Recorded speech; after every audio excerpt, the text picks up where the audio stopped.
Well, this is that time of the year again when the air pollution levels in the national capital region start surging. October, November, December. Now I'm talking about the deadly smog that envelops the entire city. As of now, the weather is quite fine, but this also signals the approaching winters when the temperatures start dropping. The monsoon has already withdrawn and the air pollution levels, especially PM 2.5 levels in the national capital, will start surging. Now, there are multiple reasons for it. The rising vehicular level of pollution, the industrial level pollution, as well as the stubble burning, which has started in the neighboring states of Punjab and Haryana. Now, this time, a large amount of croplands have been devastated by the floods, but stubble burning remains a concern. Now, the Commission for Air Quality and Management in Delhi NCR has already held multiple meetings with different states and the stakeholders in the city to control this rising level of air pollution in the national capitals. So, what is the strategy this time? And what are the health impacts? Now, we are here in IIT Delhi where there's an important workshop being held where experts are discussing and highlighting that air pollution is no longer an environmental concern. It's a severe health concern and people need to take it accordingly. So let's take a look at what these experts have to say.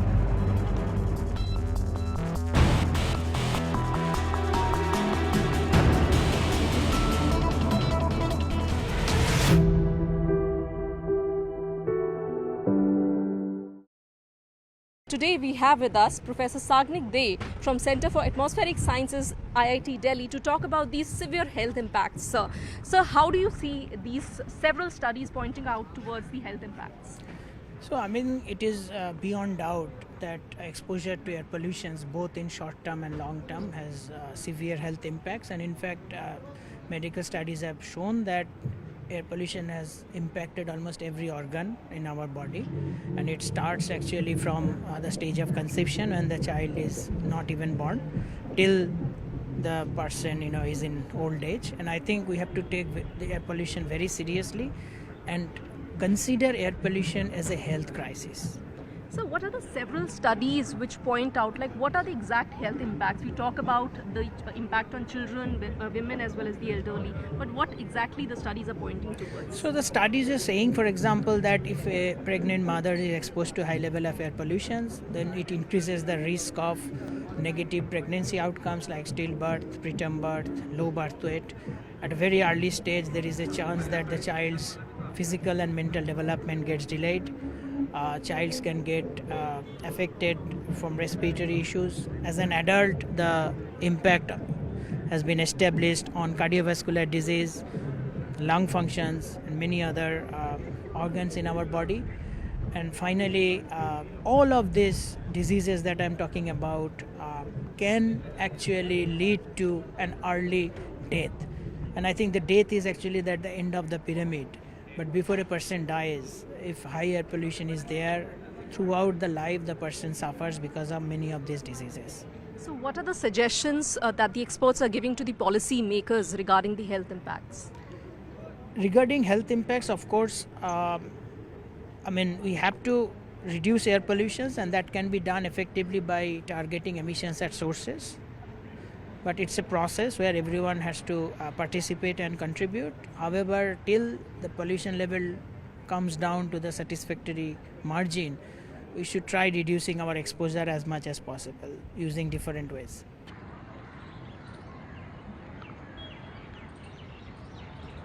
Residents of the National Capital Region continue to breathe toxic air all through the year, but it rises to insurmountable levels, especially during the winter months, October, November, and December. And now we are towards that crucial period. Experts and scientists have been working on the health impacts, warning the policy makers about these health impacts.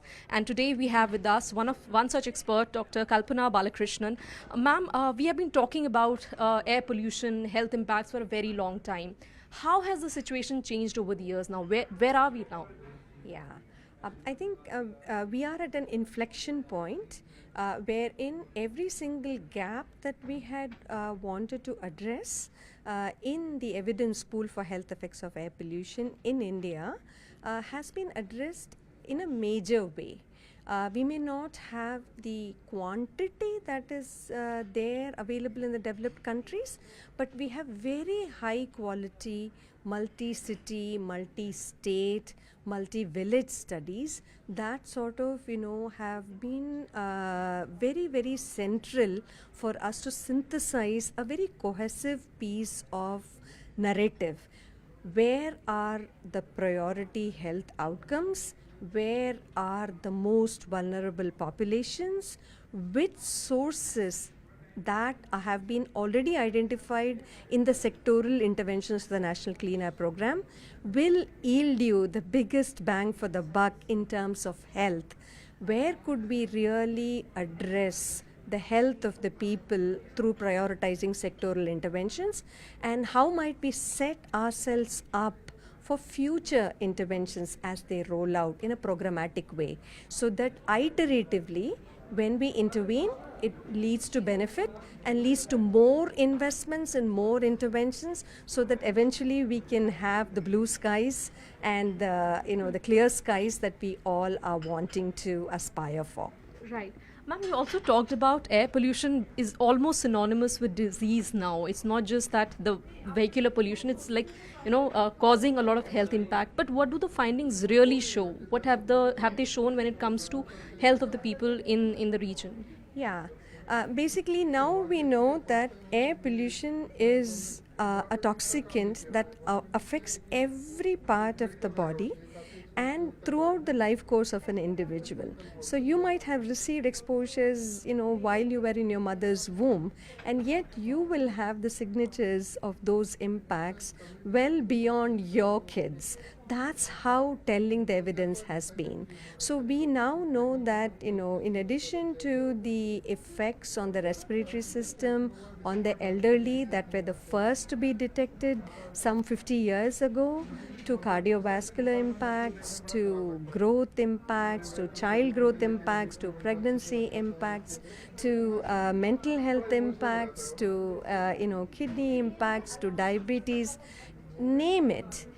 Pretty much we are finding that if you accept the risks from smoking as a product of incomplete combustion affecting health, we are finding every single health effect that smoking can be attributable to with air pollution. Not surprising, because the culprit is the same. Right. This is a different product of incomplete combustion from a different source. The dose is different. So you don't perceive it at an individual level. Well, even some smokers don't perceive it at the individual level. But does it mean that smoking, 30 to 40 cigarettes doesn't matter if you reduce it to 20, or does it matter if you reduce it to 10?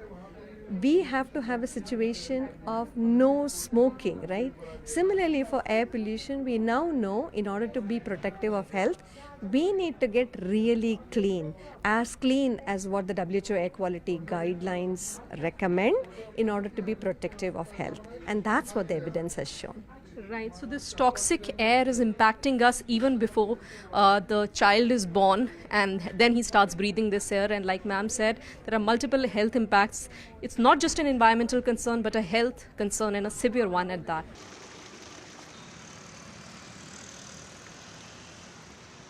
Well, the monsoon has already withdrawn from the national capital, and it signals the approaching winters.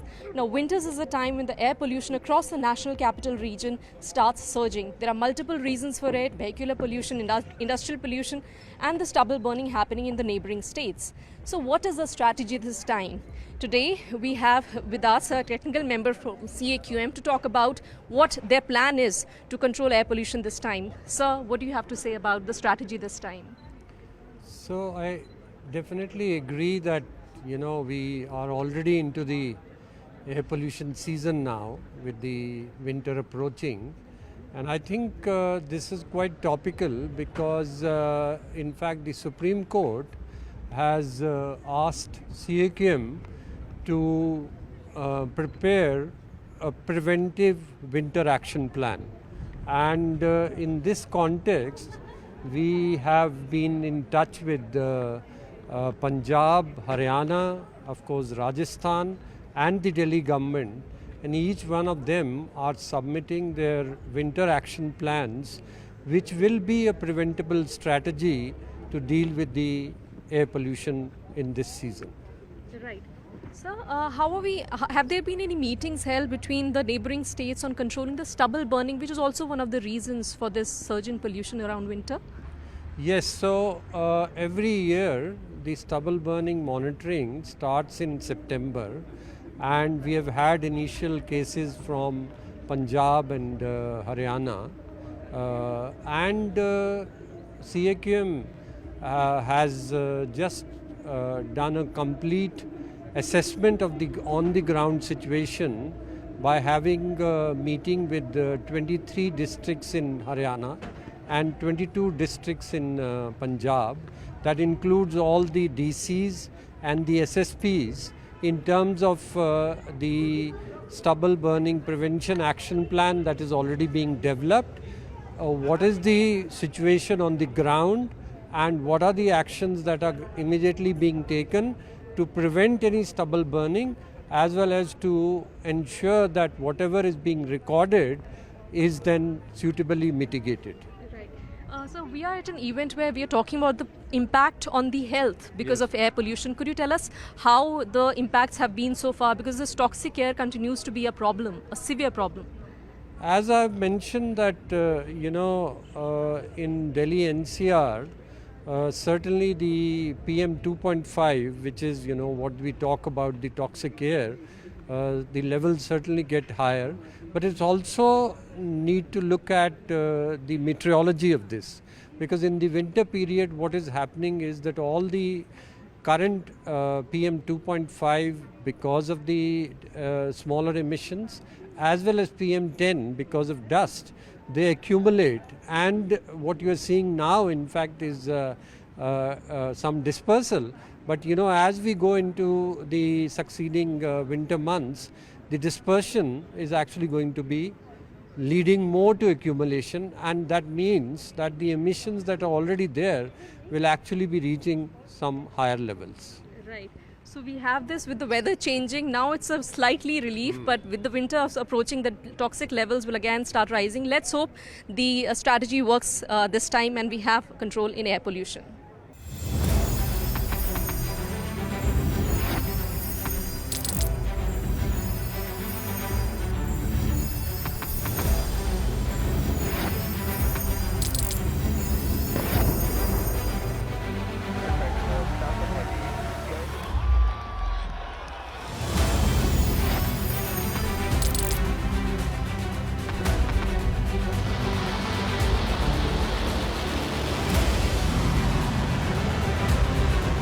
Been fighting so long and so hard that they don't know what the they're doing.